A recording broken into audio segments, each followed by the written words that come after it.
A debate has been raging over the issue of transgenders being able to use bathrooms and locker rooms in public schools which reflect their gender identity. In other words, if a boy thinks he's a girl and dresses like a girl, he can now enter the girls' bathroom and the girls' locker room. On May 13th, President Obama issued a directive instructing all public schools across the country to allow transgender children access to bathrooms and locker rooms of their choice, with the threat of losing funding from the federal government if schools don't comply. Texas Lieutenant Governor Dan Patrick told reporters Obama's guidance amounts to blackmail and that Texas will refuse to comply. And Texas Attorney General Ken Paxton issued a statement telling the Obama administration to prepare for a lawsuit. This comes on the heels of North Carolina and the Obama administration suing one another over a law in North Carolina requiring people to use bathrooms which conform to the sex on their birth certificates. More debates are to come. You can be sure about that. But if you ask me, the transgender issue is a sign that the United States is departing further away from God. After the United States allowed same-sex marriage across the nation, it was only a matter of time before more people with other perverse sexual orientations would demand rights for themselves. The United States shouldn't encourage such behavior, it should discourage it. In endorsing homosexuality and transgenderism, the United States is sowing seeds of confusion among Americans, especially children who may not know any better. This reminds me of a passage from Isaiah chapter 5 verse 20, which states, "Woe unto them that call evil good and good evil, that put darkness for light and light for darkness, that put bitter for sweet and sweet for bitter." No matter how much you try, you can't change your sex. It's a biological impossibility. If you were born a man, you will still always remain a man, no matter how many surgeries you undergo to change your appearance to look like a woman. The only thing that changes is your appearance, and you will never truly be able to function like a woman. You will never be able to get pregnant and give birth to children. For example, being transgender is not normal human behavior. Clinically, it stems from a mental disorder called a gender dysphoria or gender identity disorder.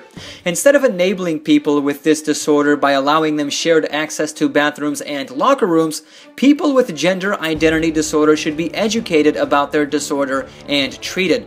According to an article on WebMD.com, diagnosis and treatment are important. People with gender dysphoria have higher rates of mental health conditions. Some estimates say that 71% of people with gender dysphoria will have some other mental health diagnosis in their lifetime. Unfortunately, WebMD also offers a secular way of treating gender dysphoria, which is to let the child with the disorder take the lead and decide what sex they want to associate with. I don't agree with that at all, though, because it's perverted. And this is really demonic at the core. We were created in God's image. So when we act as the opposite sex or undergo surgery to change our appearance to that of another sex, we disfigure that image. Not to mention, the Bible tells us that pretending to be of the opposite sex is a sin. Deuteronomy chapter 22 verse 5 states, "The woman shall not wear that which pertaineth unto a man, neither shall a man put on a woman's garment. For all that do so are abomination unto the Lord thy God." And 1 Corinthians chapter 6 verse 9 says that the effeminate shall not inherit the kingdom of God. Google defines effeminate as a man having characteristics regarded as typical of a woman. Unmanly. So there is more to the transgender issue than simply granting transgenders equal rights. This is actually a sign of the end times. It is a form of sexual perversion. And Luke chapter 17 verses 28 through 30 tells us, "As it was in the days of Lot, even thus shall it be in the day when the Son of Man is revealed."